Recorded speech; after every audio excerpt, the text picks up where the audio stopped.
Au sommaire ce soir, l'affaire OMVA en appel. Tapie reconnaît qu'il a effectivement reçu dans son bureau à Paris l'entraîneur Bureau Primorac. Jacques Chirac, en anglais, dans l'émission vedette de CNN, annonce que la France se limitera probablement à 6 essais nucléaires au total. Nouvelle grève à la SNCF à partir de ce soir et pour 24 heures. Invité du journal, François Léotard, qui parlera en toute liberté du climat politique. Madame, monsieur, bonsoir. Je suis un couillon, je ne le ferai plus jamais. C'est une défense qui ne tenait pas debout. C'est en ces termes que Bernard Tapie a reconnu devant la cour d'appel de Douai qu'il avait bel et bien reçu dans son bureau à Paris l'ancien entraîneur de Valenciennes, Bureau Primorac, ce qu'il avait toujours farouchement nié. Dans ce procès en appel, l'ancien patron de l'OM, condamné en première instance à 1 an de prison ferme, joue sa liberté. Compte rendu d'audience, Philippe Boissry, Raymond Chaplard. Qu'on se le dise, Bernard Tapie a changé. Avant l'audience, il ne joue plus avec les caméras et les micros, il médite. Pense-t-il à cette liberté qu'il va chercher à gagner auprès de ses juges? Quoi qu'il en soit, à peine les débats commencés, l'ancien président de l'OM avoue à la cour qu'il a menti. Oui, il a bien rencontré Bureau Primorac, l'entraîneur de Valenciennes, ce 17 juin, où il disait avoir vu Mélic. Mais pour une simple visite, pas pour lui faire changer son témoignage. Pourquoi avez-vous menti pendant plus de 2 ans, demande le président. J'avais peur de l'engrenage, dit-il. Je regrette, je suis couillon, je le ferai plus jamais. Dehors, les médias attendent un commentaire, un mot, un geste, en vain. Monsieur Tapie réserve ses explications à ses juges et nous réservons également nos explications aux magistrats de la Cour. Nous serons à votre disposition, si vous le voulez bien, au moment du prononcé de l'arrêt. Là aussi, il a changé de tactique. Ce n'est pas une tactique. Pendant toute l'après-midi, ses avocats bataillent contre une histoire déjà écrite à foison à Valenciennes. On produit des relevés téléphoniques, des plans de vol, des attestations de tour de contrôle. Tout converge vers une seule idée, Bernard Tapie n'est pour rien dans cette affaire. En retrait, Jean-Pierre Bernès écoute, dit qu'il a déjà tout dit, maintient que Tapie savait et fuit les micros. Bernard Tapie voudrait que Jean-Pierre Bernès soit le seul à expier. Il voudrait que la sanction tombe sur Jean-Pierre Bernès, tout simplement, et que lui, il sorte indemne de cette affaire, ce qui est quand même pas très chic, pour employer un terme feutré. À sa sortie, Bernard Tapie demeure silencieux, mais même changé, l'homme a toujours son public. Nous retrouvons tout de suite en direct de Douai et Dominique Verdeillon. Bernard Tapie a donc adopté un nouveau système de défense, mais est-il réellement un homme différent par rapport au premier procès à Valenciennes? À Douai, Bernard Tapie ne veut pas commettre les mêmes erreurs qu'à Valenciennes. J'ai été sot, maladroit, couillon et d'une certaine façon condamnable. Une bêtise, ce sont ses propres termes, que Bernard Tapie justifie de la façon suivante. Comme beaucoup d'hommes politiques devant la justice, eh bien j'ai confondu les juges avec les électeurs. Alors Bernard Tapie se contrôle, se retient, mais à Douai comme à Valenciennes, il est rappelé à l'ordre par le président et ce comme un mauvais élève. Alors certes, il est muet à l'extérieur du palais de justice, mais causant à l'intérieur, à tel point que l'avocat général va stopper Bernard Tapie dans sa démonstration et va lui dire: vous vous rendez compte que vous êtes en train de nous développer les motifs de la corruption, un avertissement qui promet pour demain après-midi un réquisitoire sans concession. Merci. Quelle que soit l'issue de ce procès en appel à Douai, Bernard Tapie est loin, bien loin d'en avoir fini avec la justice, notamment avec la ténébreuse affaire des comptes de l'OM, sans doute le dossier le plus menaçant sur le plan pénal. Au total, 14 personnes, dont Bernard Tapie, ont déjà été mises en examen. Dernier rebondissement, l'ex-entraîneur de Nantes, Miroslav Blažević, a été écroué. Yann Lavoie. Le juge Philippon risque fort de ne pas faire de fleurs à Miroslav Blažević. Depuis samedi, il a placé l'ancien entraîneur de Nantes en examen pour recel d'abus de biens sociaux. Blažević dort ici à la prison de Luynes à Aix-en-Provence. Blažević était sous le coup d'un mandat d'arrêt international depuis les accusations lancées contre lui par Jean-Pierre Bernès. Dans son livre, l'ancien manager de l'OM dit de Blažević qu'il faisait partie des intermédiaires de Tapie, chargés de contacter puis d'acheter les adversaires du club marseillais. Blažević a la double nationalité croate et suisse. Les enquêteurs ont trouvé trace d'un virement sur son compte en Suisse d'un montant de 420 000 francs français. C'était le 8 janvier 90. L'argent venait des caisses de l'OM. L'ancien entraîneur de Nantes aurait perçu cette somme pour l'organisation de 2 matchs amicaux en faveur de l'OM. L'un contre Liverpool, l'autre contre Glasgow. Seulement ces 2 matchs n'ont jamais eu lieu et l'argent aurait servi à acheter des joueurs, des adversaires du club phocéen. Ainsi, de gros soupçons pèsent sur le match du 29 avril 1990 Nantes-Bordeaux. À l'époque, les Girondins étaient au coude à coude avec Marseille pour le titre de champion. Et voilà Bordeaux qui craque face à Nantes, où l'on retrouve alors Boruchaga, Edli et Christophe Robert, qui inscrit même un but ce soir-là. Tous les 3 deviendront plus tard les protagonistes de l'affaire VAOM. Sans doute un hasard. Ce qui est certain en revanche, c'est que l'OM sera sacré champion de France quelques semaines plus tard. Mais il y a d'autres matchs, d'autres soupçons, sur d'autres joueurs, sur d'autres intermédiaires véreux qui se sont enrichis sous l'air tapis. On connaît par exemple Lubomir Barine, mis en examen il y a quelques mois à Bordeaux. Et si la purge ne faisait que commencer? Le 2 novembre prochain, on peut attendre beaucoup de la confrontation Blažević-Bernès, sauf les amoureux du foot qui n'ont pas fini d'avoir la nausée. À Lille, un sous-brigadier de police a été condamné à 24 mois de prison, dont 16 avec sursis, pour avoir mortellement blessé un jeune de 17 ans d'origine algérienne lors d'une intervention sur un terrain vague où 2 voitures faisaient du rodéo. La tuerie de QR, ça fait une 15e victime, une retraitée de 68 ans, grièvement blessée le 24 septembre par Eric, 16 ans, qui avait, je vous le rappelle, abattu 13 personnes avant de se suicider. Reconstitution hier soir, porte de Pantin à Paris, de la fusillade qui avait coûté la vie à 3 policiers et à un chauffeur de taxi au terme de l'équipée meurtrière de Florence Ray et de son amie Audrey Maupin, tués au cours de cette fusillade. Reportage Michel Fine, Jean-Louis Quérec. Aujourd'hui, Florence Ray a 20 ans. Elle est émue, mais elle essaie de montrer un visage impassible. Encadrée par les policiers de la brigade criminelle, la voici de retour, un an après, sur les lieux où avait commencé son équipée sanglante avec Audrey Maupin. À l'intérieur de la guérite, devant le juge Stéphane, Florence est seule. Audrey, lui, est mort des suites de ses blessures au cours d'une fusillade. Revêtus des cagoules qu'ils portaient ce soir-là, 2 inspecteurs refont leur geste. Réconfortée par son avocat, Florence, elle, revit la scène. C'était le 4 octobre 1994. Armés de fusils à pompe, Florence et Audrey Maupin attaquent la Préfourrière. Ils dérobent les armes des gardiens de la paix avant de prendre la fuite. Place de la Porte de Pantin, prise d'otage, un chauffeur de taxi et son client. Place de la Nation, accident. Le taxi percute une voiture de police. Une fusillade éclate, le chauffeur et 2 policiers sont tués. Ultime course-poursuite dans le bois de Vincennes, le couple abat un motard de la police. Longtemps, Florence Ray s'est murée dans son silence. Lorsqu'elle s'est mise à parler, elle a expliqué qu'elle n'avait pas cherché à tuer et qu'elle avait agi par amour pour Audrey. Pour tenter d'éclairer toutes les zones d'ombre de son récit, le juge Stéphane organisera les 15 novembre et 14 décembre 2 autres reconstitutions, place de la Nation et bois de Vincennes. Les bus et tramways de Strasbourg ont été tout ce week-end de la cible de lanceurs de pierres et de canettes enflammées. Les transports publics de Strasbourg sont désormais sous haute surveillance avec le renfort d'une 60aine de militaires déployés à l'origine dans le cadre du plan Vigipirate. Reportage Ludovic Fossard, Sylvain Gauthier. Renforcement visible de la présence militaire en plein centre de Strasbourg. Depuis 8 heures ce matin, 60 appelés du contingent sont affectés à la surveillance du réseau des transports collectifs sous l'autorité d'un gendarme mobile. Officiellement, c'est pour lutter contre le terrorisme dans le cadre de Vigipirate. Mais officieusement, ça tombe plutôt bien au moment où Strasbourg doit faire face à des violences inhabituelles. Moi, je trouve que c'est mieux. Il y a beaucoup plus de sécurité. Hein. Enfin, moi, je me sens en sécurité. Plus en sécurité qu'avant, c'est vrai. Je trouve que c'est bien, c'est rassurant, c'est réconfortant, mais c'est assez impressionnant. Il y en a un peu trop pour la ville. La ville, il n'y a pas tellement, il n'y a pas beaucoup de problèmes que dans les quartiers. Il est vrai que la présence de ces militaires est plus discrète dans les quartiers. Ce n'est pas leur travail, affirme-t-on à la police, où l'on a affecté aujourd'hui 50 CRS supplémentaires sur les zones sensibles. La nuit dernière, 6 voitures ont été brûlées et 2 bus endommagés à coups de pierre dans les quartiers difficiles de la ville de Strasbourg. Aujourd'hui, le parquet a annoncé l'ouverture de 2 informations judiciaires, l'une à l'encontre d'un jeune homme de 23 ans et l'autre contre X, suite à l'incendie criminel d'une école maternelle.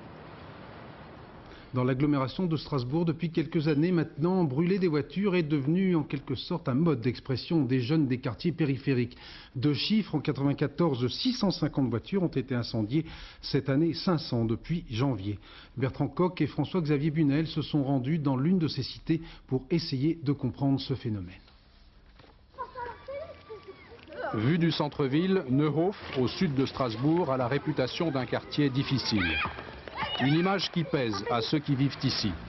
Cet après-midi, à la maison de quartier, les jeunes commentaient les événements de ces derniers jours et les plus âgés trouvaient des raisons à la révolte des plus jeunes.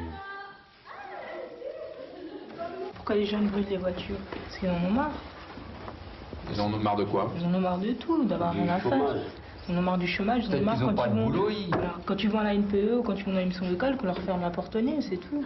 C'est clair, ils en ont marre de ce qu'ils font. Ils ont de l'énergie à dépenser. Voilà. Cette énergie, malheureusement, elle n'est pas gaspillée de façon positive, mais négative. Nathalie Hustel est la directrice du centre de loisirs. Depuis des années, elle travaille dans le quartier avec les animateurs et se refuse à dramatiser. Je dirais qu'il y a une minorité agissante qui essaye un petit peu, comme partout, hein, je crois, de sabrer ou de saboter un travail qui est fait. Ça, il n'y a pas besoin d'être dans une cité pour le vivre. Hein. Et ben voilà, c'est ça. Mais non, ça ne remet pas en question un travail de longue haleine. Le problème qui se pose aujourd'hui, c'est le problème de l'emploi. Alors, proposons des emplois à ces jeunes-là, et je pense que les choses iraient autrement. Le Neuhof, un quartier ordinaire en somme, avec ses poussées de fièvre et ses espoirs en trompe-l'œil.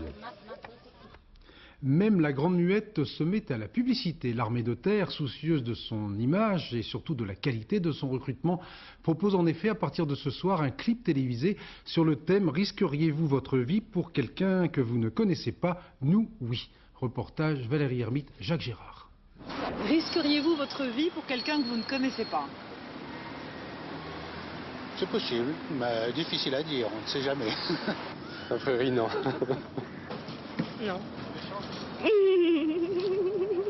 C'est pas la bonne réponse. Mais si, c'était peut-être juste la question qui paraissait un peu saugrenue. Autre tentative auprès de militaires affectés au plan Vigipirate. Risqueriez-vous votre vie pour quelqu'un que vous ne connaissez pas ? Oui, éventuellement, oui. Bah là, on est bien obligé. Non, c'est forcé. On nous demande pas notre avis. Non seulement l'armée de terre ne demande pas vraiment son avis aux militaires, mais en plus, elle en fait désormais son slogan.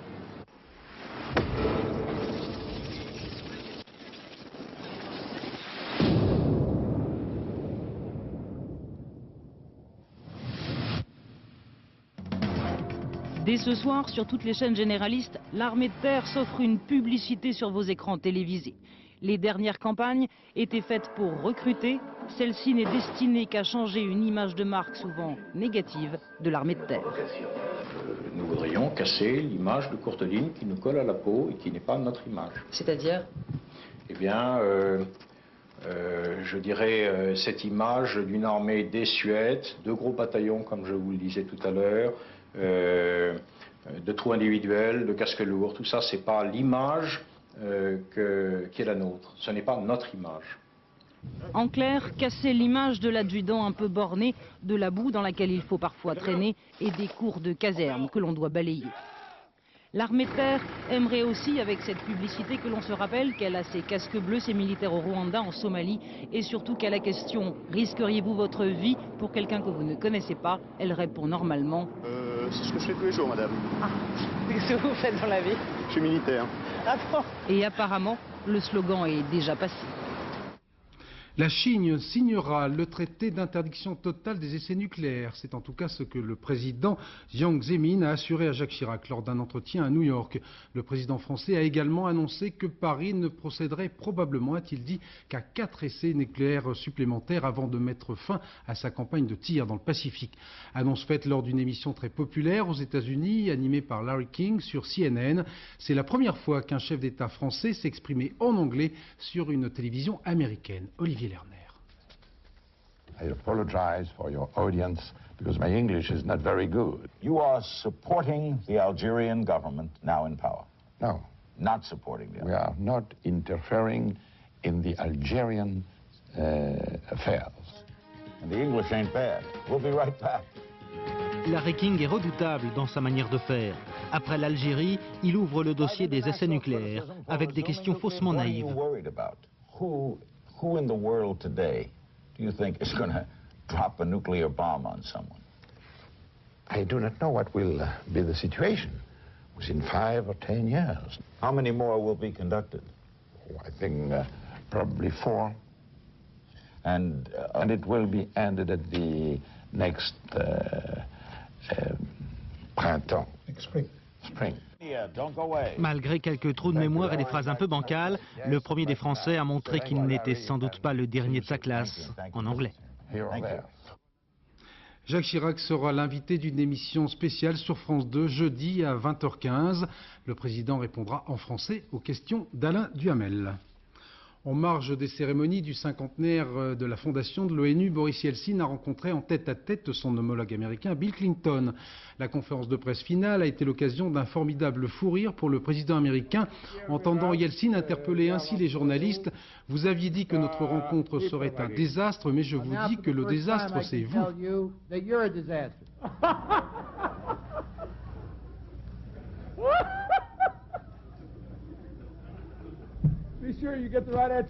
Voilà, après avoir repris son souffle, Bill Clinton, dont les relations avec la presse sont toujours un peu délicates, a commenté « Assurez-vous que vous citez la bonne personne ». Voilà, il n'en finit pas de rire.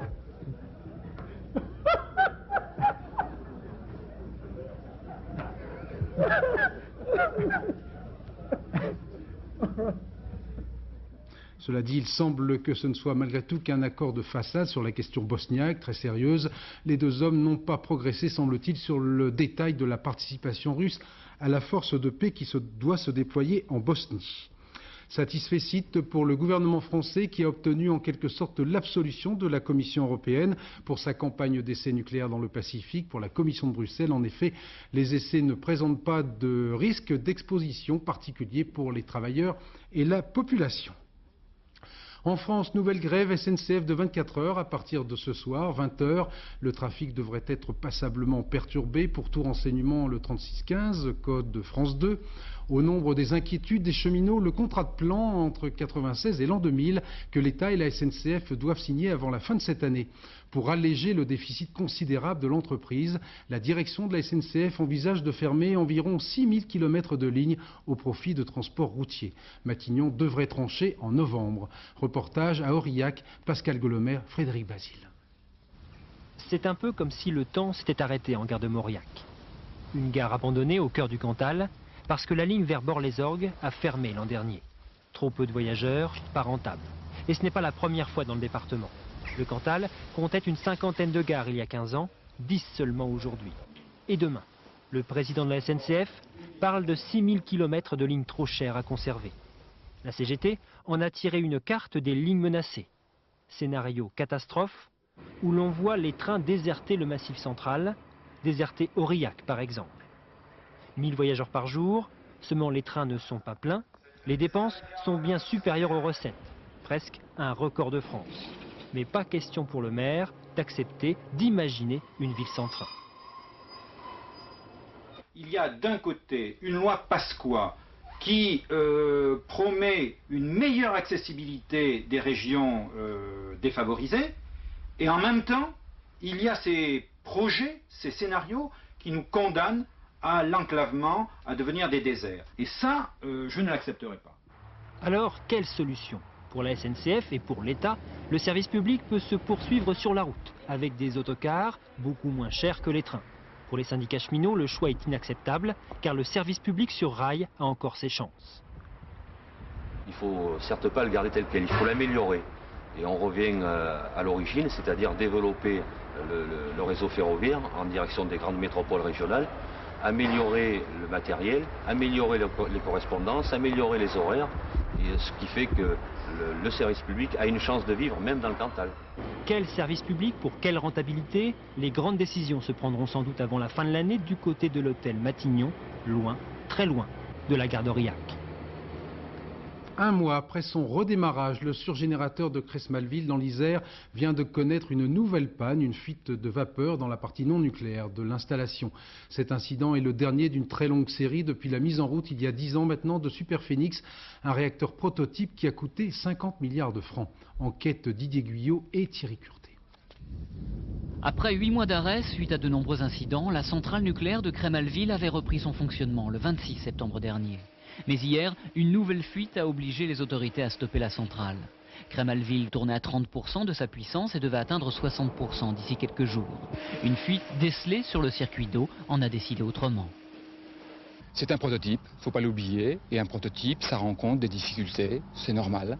Et on est là avec une mission particulière, puisque c'est une centrale qui a une mission essentielle d'acquisition de connaissances. Donc on apprend quand on fonctionne, et on apprend aussi quand on est à l'arrêt, quand on a des pannes. Depuis sa mise en service en janvier 1986, il y a près de 10 ans, la centrale n'a en fait fonctionné qu'à peine 6 mois. C'est peu pour un investissement évalué à 30 milliards de francs. En février 1994, après 4 ans d'inactivité, la centrale devenait un outil de recherche, un laboratoire grandeur nature et non plus un producteur d'électricité. Malgré le changement, les incidents continuent. C'est un arrêt qui aujourd'hui n'entraîne aucune conséquence pour la population Rhône-Alpes et puis pour la population de la France en général au niveau de la sûreté. Ce ne sera peut-être pas le cas demain, donc il serait peut-être grand temps d'arrêter cette expérience coûteuse, dangereuse et inutile. Pour l'heure, en tout cas, la centrale est une nouvelle fois stoppée et il faudra attendre plusieurs semaines avant que la fuite soit réparée et que ce colosse au pied d'argile redémarre. Le procureur de la République de Paris, Bruno Cotte, saisi par un contribuable parisien du cas d'un appartement occupé par la famille Chirac susceptible de constituer un délit d'ingérence, a semble-t-il décidé de ne prendre aucune initiative avant que le tribunal administratif ne se prononce, c'est-à-dire le 7 novembre au plus tard. Une mutation-promotion qui risque de susciter quelques remous dans la police. Le policier qui enquêtait sur les dossiers des HLM de Paris et des Hauts-de-Seine va en effet être muté à Perpignan. Georges Poirier, promu chef inspecteur divisionnaire, a été muté à sa demande selon sa hiérarchie et il devra rejoindre sa nouvelle affectation dans les 10 jours. La politique, 10 jours après son élection à la tête du PS, Lionel Jospin durcit le ton contre le pouvoir. Pour lui, la baisse considérable de popularité de Jacques Chirac et d'Alain Juppé est liée au décalage entre la politique conduite et les discours de campagne, mais il y a aussi, dit-il, un problème dans l'art de gouverner. Nous allons reparler du climat politique avec notre invité François Léotard, qui a retrouvé récemment son siège de député du Var, comme d'autres partisans d'Édouard Balladur, par exemple Nicolas Sarkozy, les baladuriens qui ont mené la vie dure au gouvernement dans le débat budgétaire. Rappel signé Gévy Tambert. Une réunion discrète la semaine dernière dans les salons d'un grand hôtel parisien. Édouard Balladur rassemble ses amis, députés et sénateurs, membres du RPR. Ils sont une cinquantaine, décidés à faire entendre leur voix. L'examen du budget, c'est l'occasion idéale, le droit de revoir la copie gouvernementale, officiellement, en toute loyauté. Le Premier ministre a indiqué qu'il était ouvert à la discussion sur ces amendements. Tant mieux, je fais mon travail de parlementaire. N'allez pas voir des bagarres, là où il y a simplement un parlementaire qui fait son travail.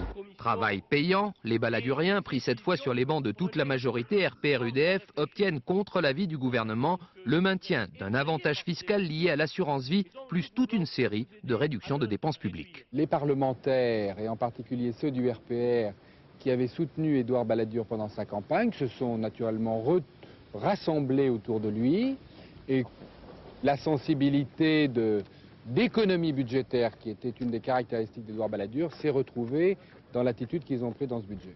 Bref, une leçon de rigueur budgétaire qui a le don d'agacer les Chiraciens fidèles. Il y a encore des sujets qui fâchent. Je ne crois pas qu'on puisse considérer qu'on veut faire des économies en sabrant dans tout, sans regarder de quoi il s'agit. Il me semble que ce n'est pas une attitude que nous pouvons, RPR, accepter. L'ancien Premier ministre et ses amis ont quand même voté la première partie du budget. Solidaire pour l'instant, rien n'indique qu'il compte en rester là. François Léotard, bonsoir. Bonsoir. Vous avez eu récemment des mots assez durs disant qu'on a voulu écarter les baladuriens du gouvernement et qu'on a aujourd'hui un exécutif très isolé. Alors il y a actuellement, vous le savez, des rumeurs de remaniement. Alors seriez-vous prêt, vous, à participer à un éventuel gouvernement et avec quel Premier ministre ? Non, moi j'ai fait un autre choix qui est celui de travailler au Parlement, à la Commission des Finances, et de reprendre en main le Parti républicain, c'est-à-dire la famille libérale en France. Donc je n'ai pas ce désir. Je ne crois pas non plus que ce soit une bonne chose pour le Président de la République que de changer un gouvernement 5 mois à peine après l'avoir constitué. Donc je crois que ce gouvernement a encore devant lui de nombreux mois, et nous nous efforcerons. Cela dit, vous critiquez sa faible représentativité politique. Ça, c'est un fait passé. Tout le monde l'a reconnu, vous-même, sur vos antennes. Les observateurs politiques l'ont reconnu il y a maintenant 5 mois. C'était en mai-juin dernier. Mais je ne pense pas qu'il soit utile de changer les choses si rapidement. 5 mois d'existence pour un gouvernement, c'est très bref. Il faut, je crois, qu'il aille encore jusqu'au bout de sa démarche et de ses projets. Et nous le soutiendrons, d'ailleurs. Il n'est pas question de faire autrement. Ce que nous voudrions, c'est qu'au Parlement, ce que vous venez de dire, on nous entende. Et qu'au lieu de choisir systématiquement l'accroissement des recettes, c'est-à-dire de la fiscalité française, on choisisse la baisse des dépenses. C'est un raisonnement simple auquel notre pays, je crois, est soumis. Et si on ne fait pas comme cela, effectivement, le gouvernement aura des difficultés. Alain Madelin, d'ailleurs, je pense, s'est abstenu sur le vote du budget. Alors, vous venez de sortir un livre chez Plomb, Ma Liberté. Nous allons en reparler dans un instant chez le même éditeur, très bon éditeur. Édouard Balladur confie ses souvenirs 2 ans à Matignon. Nathalie Saint-Cric vient de le dévorer, le livre, bien sûr. N'attendez pas de révélations violentes. Édouard Balladur, fidèle à lui-même, effectue une rentrée littéraire courtoise. 2 ans à Matignon, sobre récit en forme de plaidoyer. Il s'y explique et se décerne au passage quelques bons points. Pour la petite histoire, on y apprend qu'il décida à Noël 94 d'être candidat, que François Mitterrand pariait sur sa victoire et qu'il n'y eut aucun pacte entre lui et Jacques Chirac. Et sur son rival, aujourd'hui président, juste quelques piques. Il ne fallait pas laisser tout espérer à tout le monde. On proclamait « Tout doit changer ». Moi, je me suis refusé à faire rêver. On voit bien aujourd'hui que les miracles sont rares. Enfin, ultime flèche, tout en délicatesse, Édouard Balladur voit en Jacques Chirac aujourd'hui presque son disciple. L'action que j'ai menée est à ce jour purement et simplement continuée. Ou encore, Jacques Chirac mettait en cause une politique budgétaire et monétaire, ce qu'il appelait la pensée unique. Il n'a pas tardé, une fois investi du pouvoir, à en reprendre à son compte les principes et les modalités. Mais en dehors de ces quelques méchancetés, Édouard Balladur se veut aujourd'hui beau joueur et bon perdant. Une façon de ménager, de préparer l'avenir. Mon langage n'a pas été compris, dit-il. Pas cette fois, pas tout de suite, mais le sillon est tracé, je ne suis pas seul. François Léotard, dans votre livre « Ma liberté », vous écrivez page 37 « Je continue à penser qu'Édouard Balladur aurait été un excellent président pour la France ». Pas Jacques Chirac? Alors d'abord, je crois que Balladur aurait été un bon président. Je ne cherche pas à comparer les qualités de l'un et de l'autre. Je crois qu'il y avait une question simple qui était posée à Jacques Chirac au lendemain de son élection. Cette question, c'était « Voulez-vous sortir et pouvez-vous sortir du socialisme ?» En tout cas de 14 années à présidence socialiste. À l'heure qu'il est, on n'a pas encore apporté de réponse à cette question. Je veux dire que les décisions qui ont été prises depuis 5 mois, encore une fois marquées par une très forte augmentation des prélèvements obligatoires, ne vont pas dans cette direction. Et donc je repose la question, et j'allais dire, je lance un appel à Jacques Chirac, aidez-nous à sortir du socialisme. C'était ça le mandat qu'il avait demandé et obtenu des Français. Et sur ce thème-là, il aura notre total soutien, ça va de soi. Nous respectons la volonté des Français lors de cette élection présidentielle. Nathalie Saint-Cric le rappelait dans son livre, Édouard Balladur, 2 ans à Matignon, les vacheries, entre guillemets, contre l'actuel chef de l'État ont été gommées sur le manuscrit. C'est pour pas insulter l'avenir. Vous pensez qu'Édouard Balladur espère revenir au tout premier plan? Je n'en sais rien, très franchement, je ne suis pas son confident. Ce que je crois, c'est que ça ne sert à rien de ressasser quelque rancune que ce soit. Il y a maintenant un avenir devant nous. Cet avenir, il passe par un succès, à mon sens, souhaitable pour la France de la majorité en 1998. Nous entendons y prendre toute notre part. Et nous le ferons, nous le faisons actuellement à l'Assemblée en mettant l'accent sur une vraie politique libérale, c'est-à-dire baisse des prélèvements obligatoires, baisse de la dépense publique, réduction des déficits et ouverture européenne. Si on nous écoute, vous verrez que nous avons toutes les chances de gagner ce rendez-vous. Comment expliquez-vous l'extraordinaire chute de popularité de l'équipe au pouvoir, aussi bien le président que le Premier ministre? J'ai une explication simple, et elle est difficile d'ailleurs pour eux, je le reconnais, il faut les aider. C'est la contradiction très forte qu'il y a entre le calendrier monétaire, Maastricht 1999, qui suppose beaucoup d'efforts, et le calendrier politique, l'élection législative de 1998. Et je crois que ce ne sont pas 2 dates qui se succèdent. 99 succédant à 98, ce sont 2 dates qui se contredisent. Et ça va être extraordinairement difficile. D'où la nécessité pour ce gouvernement d'ouvrir les mains, l'esprit à ceux qui n'ont pas été nécessairement dans l'affaire du premier tour. Or ça, je crois que c'est un geste, ou ce sont des gestes politiques, non pas tellement en termes de remaniement, je l'ai dit tout à l'heure, mais au Parlement, en écoutant ce que nous disons et en essayant d'intégrer les propositions que nous faisons. Ça a été un peu le cas dans la discussion budgétaire, pas suffisamment. Nous proposons par exemple qu'on inscrive à l'ordre du jour une proposition de loi sur l'épargne retraite, c'est-à-dire les fonds de pension, la retraite par capitalisation, eh bien qu'on nous écoute. Ça, c'est un peu le mandat que nous avons reçu de nos électeurs. La vraie difficulté d'aujourd'hui dans ce climat un peu de désarroi politique, c'est que nos électeurs ont le sentiment qu'on n'a pas fait ce qu'on leur avait dit. Et donc ça, c'est assez ennuyeux, c'est assez grave pour le pouvoir. Alors, Ma Liberté, l'histoire, c'est, dites-vous, dans la 4e de couverture, l'histoire d'une campagne et donc d'une espérance. La campagne échoue, celle de Balladur, l'espérance trébuche et la vie continue. On a le sentiment que tout au long des 191 pages de ce livre, vous avez la forte tentation d'abandonner ce métier politique. La tentation de Venise, comme dirait Alain Juppé. C'est pas une bonne tentation. D'abord, je crois que c'est un mandat qui nous a été confié, qu'il faut mener jusqu'à son terme. J'avais l'occasion de le faire. Et j'explique pourquoi je ne l'ai pas fait.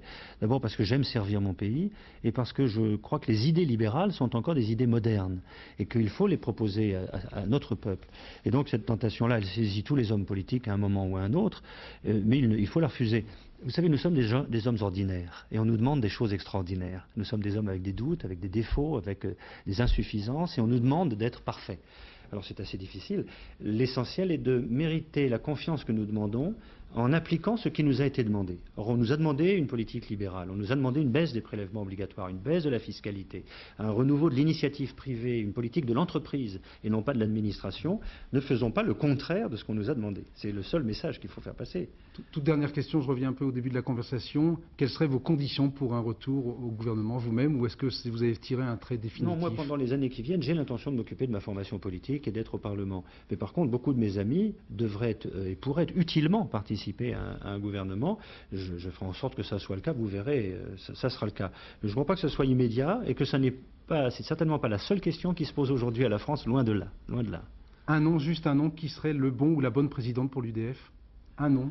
Je crois qu'il faut une présidence collégiale. Nous serons plusieurs, il y a François Bayrou, André Rossino, moi-même, Pierre-André Wilzer. Nous sommes plusieurs à vouloir donner à l'UDF un visage plus collégial qui permettrait de montrer que c'est une équipe et que cette équipe, elle est désireuse de réformer profondément l'UDF, ce à quoi je suis disposé. Je m'engage dans cette direction très volontairement, car nous aurons besoin d'une UDF forte en 1998, sinon la majorité risque d'échouer. Merci. Tout à fait autre chose. À l'occasion des journées françaises de la radiologie, les techniciens présentent les tout derniers perfectionnements de la technologie. Les progrès sont tels qu'ils permettent maintenant un véritable voyage dans le corps humain sans jamais y pénétrer. Autrement dit, une sorte de jeu vidéo pour la bonne cause. Reportage Jean-Daniel Flézaquier à l'INSA. On pourrait se croire dans un train fantôme ou même dans le Space Mountain. Mais en fait, non. On est tout simplement dans une artère, l'aorte très exactement. Pourtant, le malade n'a pas été opéré, on n'a mis aucun tuyau ni aucune caméra dans ses vaisseaux. Celui qui a fait cette image, c'est lui, l'ordinateur, très puissant, couplé à un scanner. Cet appareil presque magique permet au radiologue de voir les moindres défauts des artères. Il lui permet également de conseiller les chirurgiens, en leur disant même, parfois, qu'il n'est pas utile d'opérer. On va récuser l'acte qui aurait débouché certainement sur un échec ou sur un résultat en tout cas non satisfaisant pour le patient. Dans d'autres cas, dans pratiquement tous les autres cas, on va faciliter au contraire leur exercice, rendre beaucoup plus précis la façon d'aborder les artères les plus petites en faisant ce qu'on appelle une modélisation chirurgicale. Mais avec cette technique, on peut aussi assurer le service après-vente, c'est-à-dire le suivi des opérations. Par exemple, lorsqu'une aorte se bouche et qu'elle ne peut plus irriguer les membres inférieurs, il faut construire une dérivation, ce que l'on appelle un pontage. Comment s'assurer que cette dérivation fonctionne bien? C'est simple, encore une fois, l'ordinateur et le scanner. L'ordinateur construit un modèle de pontage en 3 dimensions et la promenade peut alors commencer. Attention, nous sommes dans l'aorte, voici la dérivation. Elle a une forme parfaitement normale. Monsieur, vous êtes guéri, tout va bien. Carnet rose au Safari Park de Pogre en Ardèche. Une femelle guépard a en effet donné naissance pour la première fois en Europe à 7 petits qu'elle élève seule. Agathe, Alizé, Adonis, Athos, Aramis, Alpha et Aioli viennent tous de dépasser le kilo. Ils sont donc, vous le voyez, en très bonne santé. Cet événement est réellement exceptionnel car les naissances en captivité sont très rares, surtout avec des portées aussi importantes. C'est une sorte de tigresse du grand écran qui a été honorée aujourd'hui par la République française. L'actrice Sharon Stone, sobrement vêtue d'un tailleur, a été décorée des insignes de chevalier des arts et lettres par le ministre de la Culture, Philippe Douste-Blazy, qui n'a pas hésité à évoquer son personnage sulfureux dans Basic Instinct. Votre jeu, votre présence, votre physique troublant et envoûtant vous ont conféré une place à part dans notre univers fantasmatique. Fin de citation. Éclipse totale de soleil en Asie, la première depuis 1955. Dans cette région, il faudra attendre l'an 2070 pour observer à nouveau un tel phénomène. Commentaire Patrice Romden. De Téhéran à Phnom Penh, de Bangkok à Manille, la nuit tombe en plein jour et plonge une partie de l'Asie dans l'obscurité. La dernière fois, c'était en 1955. parfaitement alignés, la Terre, la Lune, le Soleil accordent alors 1 minute et 53 secondes au terrien pour donner libre cours à sa croyance, sa superstition ou sa curiosité. En Malaisie, on scrute le ciel. À Brunei, on s'agenouille. Aux Philippines, les femmes enceintes sont priées de rester à la maison. Leur enfant risquerait de naître aveugle. À Angkor, la silhouette du temple embellit l'instant que des milliers de touristes partagent avec les Cambodgiens. Ainsi que l'exige la coutume, on s'exclame. Le bruit, paraît-il, chasse les mauvais esprits et dissuade la lune de gober définitivement le soleil. Et la croyance a sans doute raison. Regardez, le soleil réapparaît après s'être absenté, oh, pas grand-chose, 2 petites minutes. Il est parfois dans la lune, vous savez.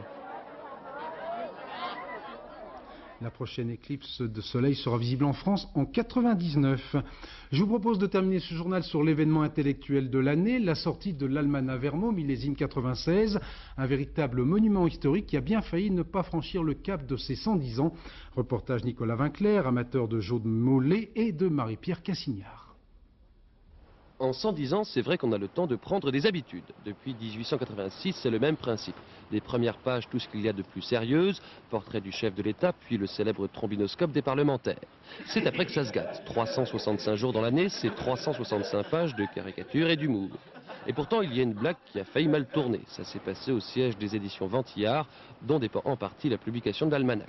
Ici, c'est une institution qui a manqué de disparaître. Dans les bureaux de la rédaction, toutes les chaises sont aujourd'hui vides, toutes sauf une, celle de Claude Turier, rédacteur en chef, désormais seul maître à bord. Le navire a en effet manqué de sombrer avec le vaisseau amiral, le groupe Ventillard qui a dû cette année déposer son bilan.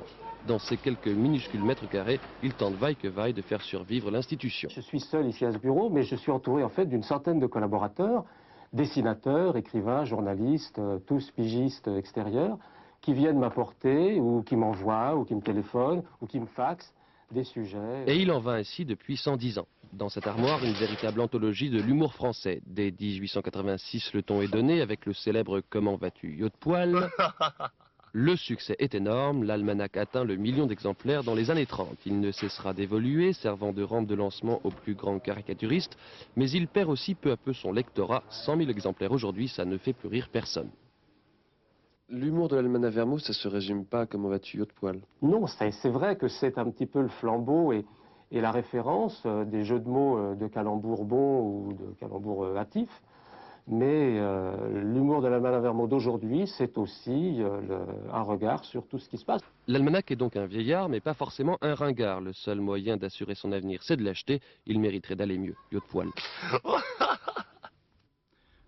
Dans quelques minutes, le petit tome 2 et avec l'excellente Jodie Foster, suivi de Ça se discute sur le thème précisément des génies en herbe. À minuit 15, le dernier journal en compagnie de Philippe Lefebvre. Demain, 7h50 dans les 4 vérités, Gérard Leclerc recevra mes confrères François Bazin et Joseph Massescaron pour leur livre Le rendez-vous manqué qui compte les péripéties de la non-candidature de l'or. Dans un instant, la météo de Sophie Davant avec, c'est important, un avis de tempête sur le littoral atlantique. Demain à 13h, Patrick Chen. J'aurai le plaisir de vous retrouver à 20h. Excellente soirée, merci.